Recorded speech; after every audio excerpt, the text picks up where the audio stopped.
ప్రియదేవజనాగమ, సంఘానికి దేవుడు కొన్ని విలువలు ఇచ్చాడు. సంఘం ఎలా ఉండాలి, సంఘంలో ఏ అంశాలు ఉండాలి అని దేవుని లేఖనం సెలవిస్తున్నాయంటే, మీరు అపోస్తుల గ్రంథం 2:32 జాతిగా చదివితే, వారు అపోస్తుల బోధ యందును, చెప్పండి అందరూ కూడా, అపోస్తుల బోధ, సహవాసమందు, రొట్టె విరుచుట యందు, ప్రార్థన చేయటి యందు ఎడతెగకయుండిరి. There are 4 important elements that should be in every church. ప్రతి మందిరంలో, ప్రతి చర్చ్లో ఉండాల్సింది అపోస్తుల బోధ. అపోస్తులు ఏదైతే బోధించారో ఆ బోధనా విధానము నేడు సంఘాల్లో ఉండాలి. వారి పద్ధతి, వారి విధానం. అదే సహవాసం. మూడోదిగా రొట్టె విరుచుట. నాలుగుగా ప్రార్థన యందు వాడు ఎలా ఉన్నారు, ఎడతెగక ఉన్నారని దేవుని లేఖనాలు సెలవిస్తూ ఉన్నాయి. నా ప్రియదేవజనాగమ, సో ఎందుకు ఈ కార్యాన్ని జరిగించాలి? ఈరోజు నా యొక్క అంశం ఏంటంటే ప్రభురాత్రి భోజనం. దీన్ని ఎందుకు దేవుడు జ్ఞాపకం చేసుకోమంటున్నాడు, ఎందుకు దేవుడు దీన్ని చేయమంటున్నాడు, ఎందుకు మీరు రొట్టె విరవమంటున్నాడు అని అంటే, ప్రభువు చెప్పారు, ఆ మాటకు మనం విధేయత చూపించేటువంటి వారుగా మనం ఉండాలి. సో మరియా ఒకనాడు గలిలైనటువంటి కానా అనేటువంటి పెండ్లి విందుకి మరియతో పాటు యేసుక్రీస్తు ప్రభు వారు కూడా ఆ వివాహంలో ఉన్నారు. ఆ వివాహంలో కొరత ఏర్పడింది. ఆ ద్రాక్షారసం అయిపోయినప్పుడు ప్రభు నీటిని ద్రాక్షారసంగా మార్చారు. ఆ మార్చే ముందు పరిచారకులందరితో మరియా అంటది, ఆయన మీతో చెప్పినది చేయుడి అన్నది. ఏమంది? ఆయన మీతో చెప్పినది చేయుడి. ఈరోజు ఒక మాట, నా ప్రియ విశ్వాసులారా, ప్రభు చెప్పున్నది మీరు చేస్తున్నారా? ప్రభు ఏమైతే మీకు ఆజ్ఞాపిస్తున్నారో ఆజ్ఞ ప్రకారం జీవిస్తున్నారా? కొన్ని సందర్భాల్లో మనం దీవెన ఎందుకు పొందుకోలేకపోతున్నాం, ఎందుకు మనం శాంతిని, సమాధానం అనుభవించలేకపోతున్నాం అంటే, ప్రభువు చెప్పిన మాట వినకపోవటం ద్వారా, ప్రభువు చెప్పిన మాట వినకపోవడం ద్వారా దీవెన మనం పొందుకోలేకపో. విధేయత. మానవుడికి వాస్తవానికి సాతానుడు మన హృదయంలో ప్రవేశింపట్టే ఆ నైజం ఏంటంటే అవిధేయత. ఎందుకనాలి? చూడండి, ఎక్కడ చూసిన అవిధేయతే కదండి. పిల్లలు ఇప్పుడు తల్లిదండ్రుల మాట వింటున్నారా? వద్దురా అది చేయొద్దంటే నేను ఇదే చేస్తానంటాడు. వద్దురా అస్తమానం ఆ ఫోన్లో ఏం చూస్తారా అంటే వాడు ఆ ఫోన్లో చూస్తాడు. ఏదైతే వద్దు అంటే అదే పని చేయటం మానవుని యొక్క నైజం. మానవుడికి అదేంటో తెలియదు. వద్దంటే పని చేయడానికి ఇష్టపడతా ఉంటాడు. ఆ పండు తినదు నిశ్చయంగా చచ్చదు, ఆ పండు తినద్దు అంటే ఆ పండే తిన్నారు. మిగతా చాలా పళ్ళు ఉన్నాయిగా, కానీ వద్దు అన్నటువంటి పని చేయడానికి మానవుడు ఎక్కువ సుముఖతను వ్యక్తం చేస్తుంటాడు. ఈరోజు ఎందుకు ప్రభురాత్రి సంస్కారాన్ని, ప్రభురాత్రి భోజనాన్ని ఎందుకు మనం చేయాలి? ఈ 2 పనులు ఎందుకు చేయాలంటే, ప్రభు చెప్పాడు కనుక ఆయన మీతో చెప్పునది చేయడి. యోహాను సువార్త 2:5 ప్రియదేవజనాంగమా, ప్రభువు చెప్పునది చేస్తే మన జీవితాల ఆశీర్వాదం, ప్రభువు చెప్పినది చేస్తే మన జీవితాల ఆనందము. ఈ మధ్యాహ్న కాల సమయంలో దేవుని వాక్యాన్ని మనం క్లుప్తంగా వింటున్నాం కాబట్టి జాగ్రత్తగా వినండి. ప్రభువు యేసుక్రీస్తు ప్రభు వారు ఎందుకు ఆయన సిలువ కార్యాన్ని జరిగించారు? ఎప్పుడు ఆలోచన చేశారా? ప్రభు ఎందుకు ఈ లోకానికి వచ్చి సిలువ కార్యం జరిగించారు? ఎందుకు ఆయన మరణించారు? పాత నిబంధనలో యేసు ప్రభు సిలువ గురించిన విషయాలు చాలా రాయబడ్డాయి. ఇశ్రాయేలీలు పాపం చేసినప్పుడు, అవిధేయత కనపరిచినప్పుడు, తిరుగుబాటు చేసినప్పుడు దేవుడు వారికి బుద్ధి రావడం కొరకు దేవుడు తాపకరమైన సర్పాలను పంపించాడు. అవి కాటేస్తున్నాయి, చాలామంది మృత్యువాత పడుతున్నారు, అనేక మంది విషప్రయోగం ద్వారా చాలా ఇబ్బంది పడుతున్న టైంలో మరలా వారు ప్రభు పాదాల మీద పడి, క్షమించండి అయ్యా, మేము తప్పును తెలుసుకున్నాం, తిరుగుబాటు చేశాం, నీ సేవకుల మీద తిరుగుబాటు చేశాం, నువ్వు పంపించిన ఆహారమైన మన్నా మీద తిరుగుబాటు చేశాం, మేము శనిగాం, గొణిగాం, అందును బట్టే మీకు ఈ శ్రమ వచ్చింది అని తెలుసుకున్న ఇశ్రాయేలీలు మరలా దేవుని సేవకుడైన మోషే దగ్గరికి వెళ్ళి, అయ్యా మా పక్షాన విజ్ఞాపన చేయండి అయ్యా, మా పక్షాన విజ్ఞాపన చేయండి అయ్యా, ప్రార్థన చేయండి అయ్యా, దేవుని యొక్క కోపం మా మీద రగలకుండా ఉండి నిమిత్తము మీరు ప్రార్థన చేయండి అన్నప్పుడు, మోషే ప్రార్థన చేసినప్పుడు దేవుడు అన్నాడు, ఓకే నేను శాంతించానయ్యా, కోపం పోయింది, అందుని బట్టి నా బిడ్డలు మరలా తిరిగి బ్రతుకు నిమిత్తము, జీవంతో నింపబడి నిమిత్తము నీవేం చేస్తావంటే ఒక ఇత్తడి సర్పాన్ని తయారు చేయి, ఆ ఇత్తడి సర్పాన్ని మెల్లగా ఎత్తైన ప్రాంతంలో దుర్గం మీద నిలబెట్టు, ఎవరైతే ఆ ఇత్తడి సర్పాన్ని తీక్షణంగా చూస్తారో, విశ్వాసంతో ఆ ఇత్తడి సర్పాన్ని నమ్ముతారో వారికి విడుదల వస్తుందయ్యా అని మోషేతో చెప్పినప్పుడు, మోషే దేవుడు చెప్పిన రీతిలోనే ఒక ఇత్తడి సర్పాన్ని పోతపోసి నెబో అనేటువంటి పర్వతం మీద నిలబెట్టినప్పుడు ఆ యొక్క ప్రజలందరూ కూడా ఇత్తడి సర్పాన్ని చూసి వారందరూ ఏమయ్యారంటే రక్షించబడినట్లుగా, వారి నుంచి మరణం దాటిపోయినట్లుగా మనం చూస్తూ ఉంటాం. పాత నిబంధన కాలం నిర్గమాకాండంలో జరిగిన ఈ సంఘటన కలువరి గిరిలో యేసుక్రీస్తు ప్రభువారు ఆ కలువరి గిరి మీద ఆయన ఎత్తడి సర్పం వల్ల ఏం చేయబడ్డాడు? ఆయన ఎత్తబడ్డాడు. ఆ యొక్క ఎత్తడి సర్పం వల్ల పైకి ఎత్తబడ్డాడు ఆయన. ఇప్పుడు ఈ సర్వలోకంలో ఉన్న ప్రజలందరూ కూడా ఎవరైతే ఆ ఇత్తడి సర్పము శిలువ మీద యేసుక్రీస్తు ప్రభువారిని చూస్తారో, వారు యందు యేసు ప్రభువునందు విశ్వాసం ఉంచుతారో, యేసు ప్రభువునందు ఎప్పుడైతే వారి యొక్క జీవితాన్ని ప్రభు మీద ఆధారంగా పెట్టుకుని బ్రతుకుతారో వారు జీవిస్తారు. మరణం వారి నుంచి దాటిపోతుందనే విషయాన్ని మనం గమనించగలుగుతాం. దేవుడు ఎందుకు శిలువలో తన యొక్క రక్తాన్ని కార్చారు? ఎందుకు ఆయన మరణించారు? ఏమన్నా సమాధానం చెప్పగలరా మీరు?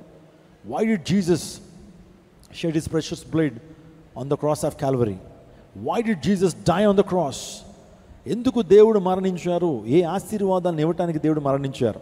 ఆయన మరణించడం ద్వారా మనకు ఒరిగేటువంటి లాభం ఏంటి? చాలామంది మరణిస్తున్నారండి. రోజు కొన్ని వేల లక్షల మంది మరణిస్తున్నారు రోజున.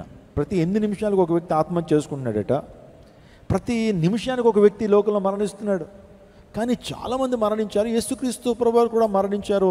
ఆయన మరణము మానవ జాతికి తెచ్చిన ఆశీర్వాదం ఏంటి? మానవ జాతికి ఇచ్చినటువంటి గొప్ప దీవెన ఏంటో 4 విషయాలు చెప్తాను. యేసు ప్రభు వారి యొక్క శిలువ మరణం మనకి ఇచ్చినటువంటి ఆశీర్వాదం అంటే, ఫస్ట్ ఆఫ్ ఆల్ జస్టిఫికేషన్. ఈ మాట చెప్పండి. ప్రక్కన వారు తిరిగి జస్టిఫికేషన్ అని చెప్పండి. జస్టిఫికేషన్. యేసయ్య మరణము మన నీతిమంతులుగా తీర్చింది. యేసు ప్రభు మరణము మానవ జాతిని నీతిమంతులుగా తీర్చింది. నీతిమంతులు అవ్వడానికి మనం చాలా ప్రయాసపడుతుంటాం కదా. నీతిగా జీవించాలి, నీతిమంతులుగా మార్చబడాలి. ఈరోజున దేవుని లేఖనం చెప్తుంది, ఏ భేదము లేదు, అందరూ పాపం చేసి దేవుడు అనుగ్రహించి మహిమను పొందలేకపోతారు. అందరిలో తప్పు ఉందంట.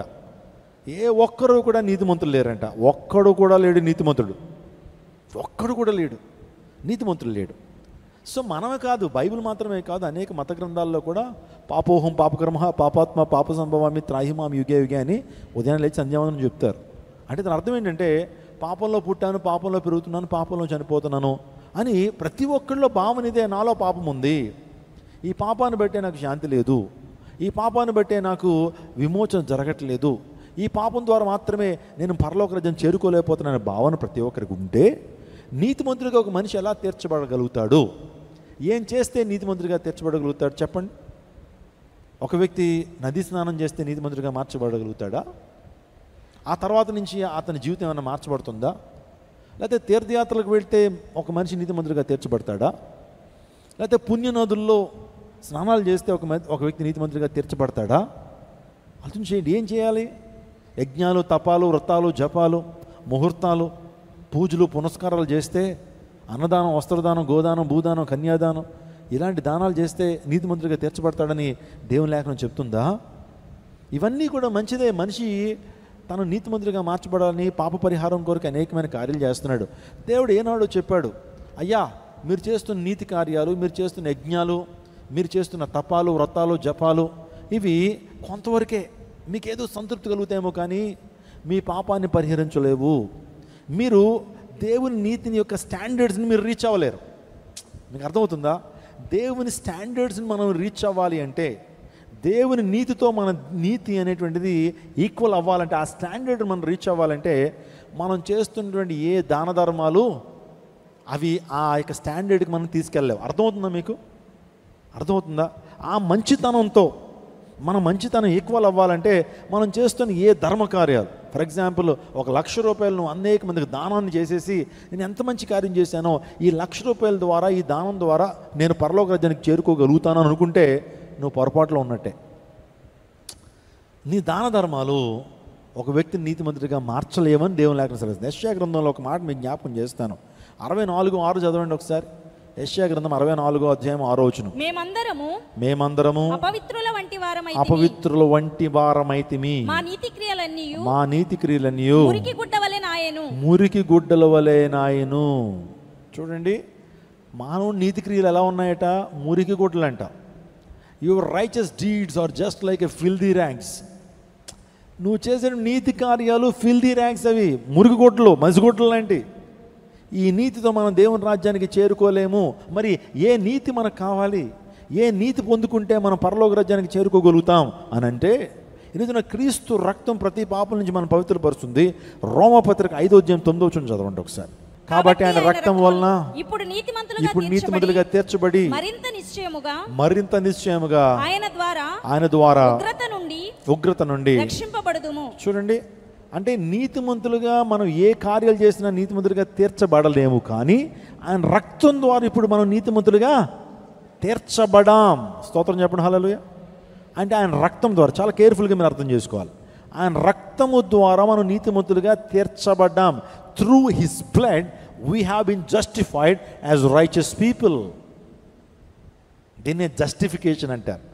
We have been justified as righteous people by the death of Lord Jesus Christ, by the blood of the cross. సిలువ రక్తము ద్వారా మనం నీతిమంతులుగా తీర్చబడ్డాం. జస్టిఫికేషన్, ఆయన మరణము మనం నీతిమంతులుగా తీర్చింది. అర్థమైందా?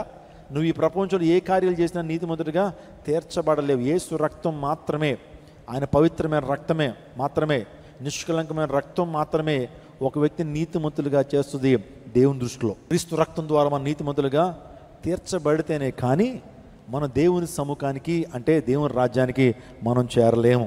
ఈరోజు చాలామంది స్వనీతితో నింపబడుతుంటారు. స్వనీతి, వాళ్ళు ఏమనుకుంటారంటే మేము చాలా భక్తి చేసేస్తున్నాము, మేము చాలా చాలా నీతిమంతులు అనుకుంటారు. ఎలాగా? పరిసేయుడిలోకి ఎంత స్వనీతి ఉందో తెలుసండి. పురుగులో చూశాడు ఎవరిని? శంకర్ని. ఇద్దరు వచ్చారు మందిరానికి. ఎవరిని? మందిరానికి అందరు రావచ్చా? కొంతమంది రావచ్చా? అందరికీ ప్రవేశం ఉంది కదా.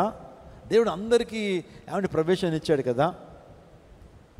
యూదులని గ్రీస్ దేశస్తుడని భేదం లేదు, అందరూ దేవుని మందిరానికి రావచ్చు. అంతేగాని కొంతమంది రావాలని రెస్ట్రిక్షన్స్ లేవు. ఇద్దరు వచ్చారు. మొదటేమో పరిసైడ్ వచ్చి చాలా ఎత్తిపట్టి ఇలా నడుస్తూ ఉంటాడు. ఎవరో పరిసైడ్ అంటే అంత నీతిమంతుడని ఫీలింగ్ అన్నమాట లోపల. ప్రభు సన్నిధికి వచ్చాడు. ప్రార్థన కూడా ఎలా ఉంటుందంటే అదొక స్టైల్లో ఉంటుంది అన్నమాట. ప్రభువా, నేను చాలా నీతిమంతుణ్ణి, మనం దశంభాగాలు ఇవ్వటంలో అసలు చాలా ఖచ్చితంగా ఉంటాం, జీలకర్రలో కూడా నేను దశంభాగం ఇస్తాను. అసలు మందిరం ఎలా ఉందంటే నేనే. కొంతమంది ఇస్తుంది ఏంటంటే స్వనీతి, నేను దశంభాగం ఇస్తున్నాను, నేను ఏంటి వారానికి ఎన్ని రోజులు ఉపవాసం, 5 సార్లు ఉపవాసం ఉంటున్నాను, లేకపోతే 2 సార్లు ఉపవాసం ఉంటున్నానని స్వనీతితో కూడిన ప్రార్థన చేశాడు. ఎవరో గర్వంతో కూడిన ప్రార్థన చేశాడు. మనకి ఎండ్ రిజల్ట్ తెలుసు. ఎవరి ప్రార్థన దేవుని సముఖానికి వెళ్ళింది? శుంకర ప్రార్థన లేకపోతే పరిసేన ప్రార్థన? ఎవరు పరలోక రాజ్యానికి వెళ్ళి ఉంటారు? శుంకర, పరిసేడా? ఈరోజు స్వనీతి మురికి గుడ్డ లాంటిది. అది మన దేవుని రాజ్యం నడిపించదు. కానీ మనం నీతిమంతులుగా తీర్చబడాలంటే పాపక్షమాపణ, పశ్చాత్తాపం, దేవుని సన్నిధికి వచ్చినప్పుడు ఆ గాడ్లీ రెవరెన్స్ మనం కలిగి ఉన్నప్పుడు మన నిత్య రాజ్యానికి వారసులు అవుతాం. స్తోత్రం చెప్పండి. యేసయ్య మరణం మనల్ని ఎలా మార్చింది? యేసయ్య మనం నీతిమంతులుగా తీర్చబడ్డాం. రోమా 5:1 విశ్వాసం వల్ల నీతిమంతులుగా తీర్చబడ్డాము. సుంకరి పశ్చాత్తాపడం వల్ల ఆ వ్యక్తి నీతిమంతులుగా తీర్చబడాను. స్తోత్రం చెప్పండి. యేసయ్య మరణం మనల్ని ఏం చేస్తుంది? నీతిమంతులుగా మారుస్తుంది. రెండో చెప్పనా, యేసయ్య మరణము మనకి రికన్సిలేషన్ ఇస్తుంది. రికన్సిలేషన్ అంటే సమాధానము. ఏంటది? సమాధానం. కొలస్సీ 1:22 తన సన్నిధిని పరిశుద్ధులుగాను నిర్దోషులుగాను నిరపరాధులుగాను నిలవబెట్టుటకు ఆయన మాంసయుక్తమైన దేహమందు మరణము వలన ఇప్పుడు మిమ్మును సమాధానపరచెను. ఆయన రక్తము వలన, ఆయన దేహమందు మరణము వలన ఇప్పుడు మిమ్మును సమాధానపరచెను. We have been reconciled by the death of Lord Jesus. అర్థమవుతుందా? ఆయన మరణము మనల్ని ఏం చేసిందంటే తండ్రితో సమాధానపరిచింది. ఆదామవ్వలు మన ఆది పితరులు ఇద్దరు తప్పు చేశారు, పాపం చేశారు, ఏదైనా తోట నుంచి బయటికి గెంటి వేయబడ్డారు. God just banish them.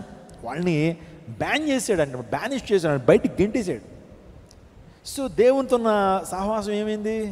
కోల్పోయారు వాళ్ళు. పాపం చేయడం ద్వారా నీకును దేవునికి సమాధానం కట్ అయిపోవాలంటే, లింక్ కట్ అయిపోవాలంటే చిన్నది, నువ్వు ఏదైనా పాపం చేయి, దేవునికి నీకున్న సమాధానం ఏమవుతుంది?